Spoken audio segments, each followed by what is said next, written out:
en la manipulación de teléfonos y en la piratería informática que no me percaté del cambio que se estaba dando en la sociedad de mi entorno. Sentía por ellas auténtica pasión e interés. Los experimentos de los piratas informáticos como Mitnick se convirtieron en un problema a la hora de aplicar las leyes. Las cosas habían cambiado. Aquel no era ya el mundo en el que había crecido el club informático casero. La piratería pasó a ser asunto del FBI. Los delitos informáticos se han hecho cada vez más importantes a medida que los ordenadores han ido entrando cada vez más en Internet. Nos llegan muchas más quejas. Era un nuevo tipo de delito. No había ventanas rotas, coches que se daban a la fuga, ni huellas dactilares. Tuvimos que ponernos al día no solo en las nuevas tecnologías, sino que también en las técnicas innovadoras utilizadas por los delincuentes. Pero Mitnick fue eligiendo objetivos cada vez más grandes. En 1988 pirateó la red de DEC, un gigante de la informática, y copió detalles de su software que eran de alto secreto. No pasó mucho tiempo antes de que el FBI fuera a por él.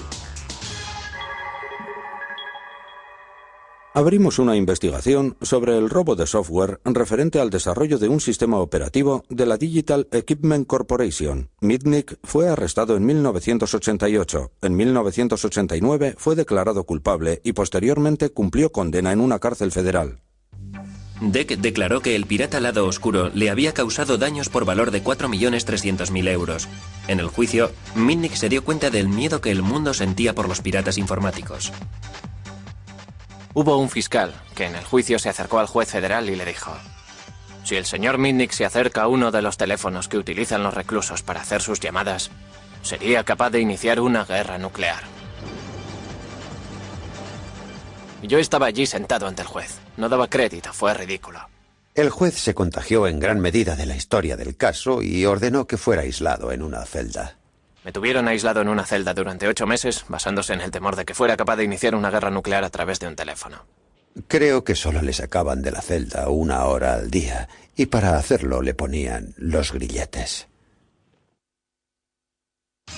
En 1989, tras un año en la cárcel, Mitnick fue puesto en libertad vigilada y le conminaron a que asistiera a un centro de rehabilitación para que se curara de lo que el juez denominó adicción a la informática. Finalmente fue a vivir al apartamento de su padre, pero era ya un hombre marcado. La empresa de telefonía controlaba las 3 líneas de teléfono que mi padre tenía en su apartamento. Quise averiguar quién estaba detrás de todo aquello y por qué. Averigüé quiénes eran los investigadores en Pacific Bell que habían instalado los equipos. Así que empecé a recoger información. ¿Que cómo recoge uno información? Interceptando las comunicaciones. Pude hacerme con la clave de sus buzones de voz, algo parecido a los contestadores automáticos de las casas. Escuchaba los mensajes e intentaba recopilar toda la información que tenían cuando hablaban de mí.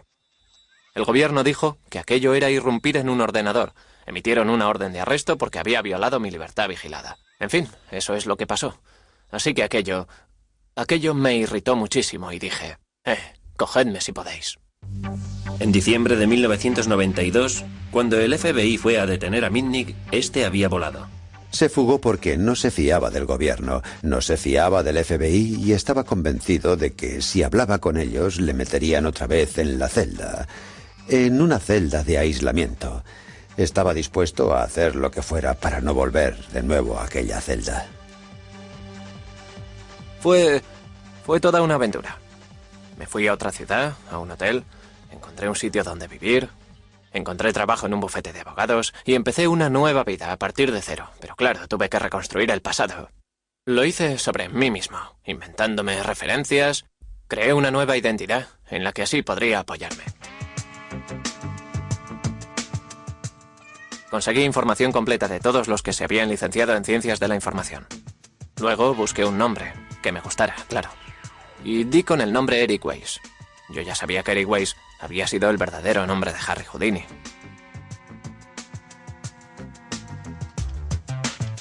Estuve trabajando en el bufete de abogados de Denver durante un año. Algo más de un año bajo el nombre de Eric Weiss. Y lo que propició mi caída fue que seguí con mi afición a la piratería informática. Mitnick era capaz de introducirse en cualquier sistema llamando a la gente desde su teléfono portátil mientras iba camino de casa. Engañaba a directores, secretarias e incluso a ejecutivos al objeto de conseguir información. Mitnick siguió pirateando con una sola intención: ir por delante de la ley. Al piratear empresas de telefonía portátil y copiar sus teléfonos, era capaz de hacer llamadas cuya pista era imposible de seguir. Mitnick jamás persiguió un ideal o un objetivo que no fuera el pirateo en sí y el de ir siempre por delante del FBI. La fama de Mitnick se extendió muy pronto. En el verano de 1994, el fracaso del FBI en la detención del forajido informático ocupó los titulares de la prensa gracias al periodista John Markoff.